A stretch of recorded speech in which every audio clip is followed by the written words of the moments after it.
сақтау үшін барлығымыз шеңбер болып ортаға тұра қалайық. Қане балалар, бәріміз шеңбер болып ортаға тұрайық. Доп лақтыру ойыны арқылы балалар, бүгін біз өткен сабақтарды пысықтаймыз. Тез шеңбер болып тұра қаламыз. Кәне, тез. Дыбысын естиміз. Естиміз. Өте жақсы. Әріпті естиміз. Өте жақсы. Дыбыстар нешеге бөлінеді екен? Екіге. Қандай? Дауыссыз дыбыстар. Өте жақсы. Дауысты дыбыстар нешеге бөлінеді? Алдия.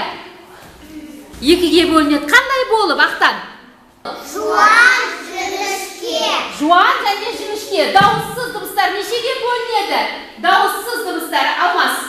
Үшке бөлінеді. Қандай болып, Алмас? Қатаң, ұяң, үнді.